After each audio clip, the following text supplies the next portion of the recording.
Before we get started, I want to share with you a couple of remarks that are important for this whole exploration of the vision of evolutionary relationships. First, I want to tell you that I am so excited that we have Andrew with us here and that I'm partnering with Andrew in presenting this course. Andrew is a very, very, very dear friend of my heart. He is an amazing soul and an amazing spirit, and he is a man that has dedicated his life to travel all over the world, from Australia to France to England to North America to Africa, to spread the message of sacred activism, to speak to people about awakening to love in action, and to getting engaged in issues of transformative quest for social justice and ecological sustainability, and to come toward that work from the heart and from a place of deep spirituality. It is going to be a treat and a privilege to have Andrew Harvey with us in this exploration. Now, I want to also tell you that it is very, very important as we explore together all the steps of this vision of evolutionary relationships, that we remember that the ideas in these CDs are not expectations against which we judge our current relationships. That is very important. We don't want to come and have them like a list and say, oh my God, are we doing this? Are we not doing that? And so on. These are like a guiding star of evolution that we are all tending toward, that we want to move toward. So every little step that you can do in your relationship to move forward toward that star will bring you a lot of blessings, will enrich your relationship, will empower it, and make it more fulfilling. So do not judge the current relationship by these ideas, but let these ideas be, again, like I said, a star, a guiding star to help you grow in your relationship and let your relationship grow toward that. Now, as a way to close these remarks, I want to share with you something that Saint-Exupéry taught. Saint-Exupéry was very famous for his book, Little Prince, that many of you have read or read to your children. It's a wonderful book. And Saint-Exupéry believed that a relationship is not about gazing at each other. A relationship is about looking together toward the great vision that pulls us forward. And his words were really prophetic. I mean, he said them at a time where we were not yet fully grasping the meaning and the richness of what it means to have a relationship that is oriented toward the world and joined and united and energized and catalyzed by a common vision of service, of love for the world.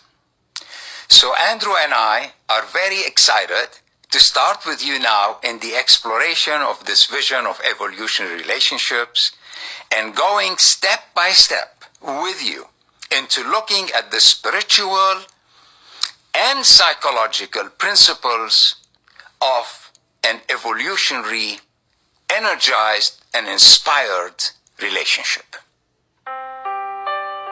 Welcome to CD 1.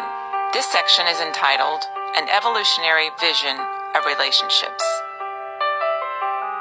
Hello, I'm Chris Saade, and I'm very happy and excited to be with my very good friend Andrew Harvey, a teacher that I admire and I love so much. And I'm excited to be with you here to discuss this new vision of relationship, a new vision that is arising out of the evolution of our species and out of the dire needs of our planet at this moment where civilization is being challenged at its roots. This new vision of relationship is one that is based on the idea that partners are to be united by a vision of loving service. So partners find their energy of love not by retreating into each other, which has been the old paradigm and has led us to a catastrophe in relationship building. I mean, statistics are horrifying, where we know that 50 to 55% of marriages end in divorce, and the rest of that 50%, most of them end up in a dead relationship. Relationships cannot be enclosed into themselves. The new evolutionary vision is a vision of relationship where partners find their energy of love by being engaged in service of the world, engaged together in a vision of justice building, peace building, solidarity, and compassion. So we are going, Andrew and myself, to explore more this new, very hopeful and very rich and very powerful new vision of relationship.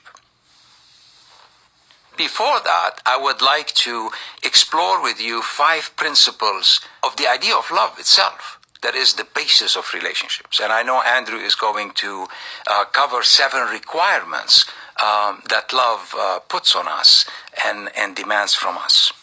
So let me start by saying this. The first principle is that love is an evolutionary soul force. It is the most powerful force of evolution that we know in our species and in the universe. And love itself is evolving. The idea of love is evolving in our consciousness. Love is becoming more and more of a central philosophy that defines the fullness of our life.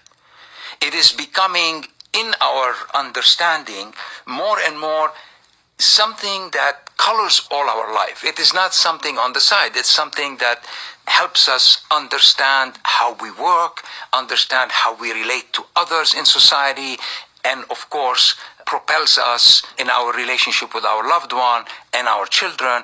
But also, we are coming to understand that love is how we relate to the world in its struggle. In a struggle to survive dire poverty, in a struggle to survive ecological problems, in a struggle to survive forces that are fighting against democracy, and to be able to have a world that really works and that can offer us a sense of solidarity. So that's the first principle. The second principle is that love is one and indivisible. You know, a lot of people say, I want to take time to focus on my relationship. I want to build my relationship. I want to make that a priority. And then one day, when that is taken care of, I will look at serving the world. Well, unfortunately, that does not work, because what helps a relationship thrive, what gets two people together to be in love, to be connected with each other, and to sustain love, is the force of love itself. And love is indivisible. Love is a outpouring from the divine heart into our own hearts. And love is love for all. It is the same love that we have for our partner, for our cats, for our dogs, for the animals in the world, for the poor in the world, for those who are struggling because they're excluded because of race or because of socioeconomic conditions. It's the same love. Love cannot be divided and cut into pieces. So we cannot say we're going to just focus on our relationship, because what helps a relationship survive is the amount and the intensity of love that is there available for the partners. And that love is one and indivisible. We love our partners to the degree that we love the world. We can relate passionately to our partners to the degree that we are passionate about the pursuit of justice, peace, and solidarity to the world. Third principle, where we resource ourselves in love and find the ability to be able to stay passionately in love with our partner, is our service to the world. Because by serving the world, not only do we give, but we receive at least 10-folds of what we give in energy. There is nothing that gives us more. There is nothing that has given me more in life, as much as when I was able to reach out to somebody who was struggling and to offer them support or solace. What comes back is amazing. Those who are involved in humanitarian work, those who are involved in work for political justice, for example, know that it is their source of energy. So the source of energy for a couple is service. That's what gives them energy. that they can then come back and bring to the relationship. The fourth principle, love comes from the divine, and Andrew is going to give us a lot on this topic. Love comes from the divine. Love comes from the divine heart. But the divine is relational. The divine is relational by nature. The divine is love in relationship with itself, with the world, with the cosmos, with this expanding universe, with every sentient being. And we are relational beings. We cannot not be relational. This is who we are in our nature. And to be relational is to be engaged. Because when our children, for example, are sick, it is a no-brainer. What we do is we go and relate to them in their sickness and support them because that's who we are. But we are relational with the whole planet. This is who we are. We were created as relational beings to relate in love to the whole of the planet. All the children of the planet are our children. We are in relationship with them. We cannot individually solve all the problems of the world, but we can individually, and especially as a couple, stay in relationship with the struggle, the evolution, and the hope of the world, and therefore be in harmony with our authentic relational nature. And the fifth principle is that it is the nature of love to flower into passion. And Andrew and I will have a whole CD of this series on passion itself. Passion is not something on the side that we visit every now and then. Passion is the natural fulfillment of love.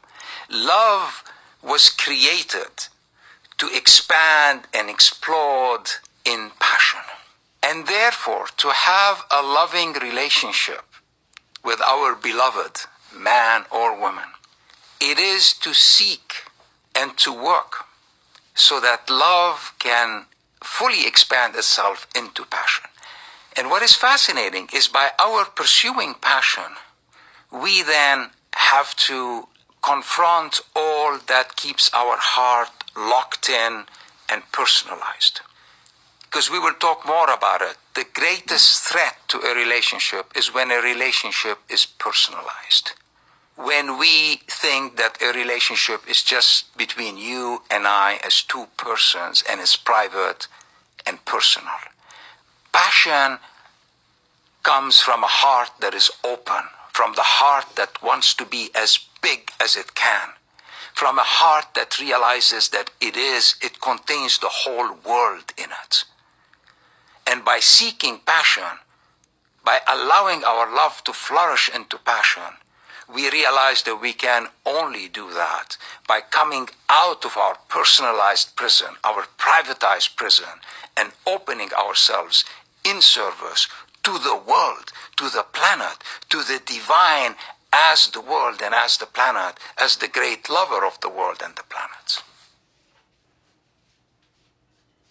I love what Chris has been saying, because what Chris has been formulating, I believe, are the 5 real principles of a new vision of evolutionary love that is now appearing on the planet at the very moment when the planet is in extreme danger. And what this vision is offering humanity is a vision of coupledom, of relationship, as being not a privatized escape from reality, but as being the source of the fuel from which two beings united in a common purpose can go out and become sacred activists and truly dedicate their inner and outer resources to helping the world, so that they can enjoy the fullness of divine human love, enjoy it in the depths of their own personal relationship, but also enjoy it in the ways that those healing depths make them powerful and strong and lucid and vibrant enough to go out into the world and pour their gifts out for the transformation of the planet. What the Mother, I believe, is bringing in is a vision of total relationship, a vision of total relating between heart, mind, body, and soul, so that through that deep sacred relationship, people can come into the unified force field of reality, become completely embodied and present, and use that inner love to express the public love that they have, the longing to see the world transformed by justice and the creation protected. What is really at stake is this. If we continue to have a vision of relationship as purely personal, purely private, something that we cultivate just for our own pleasure, we will keep going the tragic narcissism that is now ravaging the planet on every level. And the real thrust and purpose and meaning and divine importance of relationship, which is to give us the fuel to take on the world, give us the passion to embrace the causes of justice, give us the energy to go on, going on, pouring ourselves out for the transformation of the planet, the real force of that very unnarcissistic, holy, vibrant, sacred vision will be lost, and humanity will ensure its own destruction. Both recognize in each other the unique face that God is turning to them in time to bring them the essence of the divine truth, which is embodied love. And in that recognition of the other as the beloved is a natural movement of passionate service of the other's life, so as to give them the freedom and the energy and the joy that they will need to go out into the world and fulfill their destiny. This is crucial because in the past there has been a vision of inequality of power. The male has often had the power and the feminine hasn't. Now what's coming is the mutual recognition of holiness and sacredness expressed in tantric rapture, in an adoration and worship of the other in the core of life. The fourth requirement follows on from the third. If you are going to have a beloved relationship, you are going to have to center your whole being and whole work and whole evolving in God. You are going to have to be a master of your own solitude so that you can work on what is necessary to deepen that sacred relationship with the divine. But you're also going to need to bring sacred practice, prayer, into the very core of your life, so that the whole relationship can be enfolded in a mutually shared sacred enterprise. For more information about Andrew Harvey, please visit his website at andrewharvey.net. For more information about Chris Saade or the Olive Branch Center, please visit our website at theolivebranchcenter.net.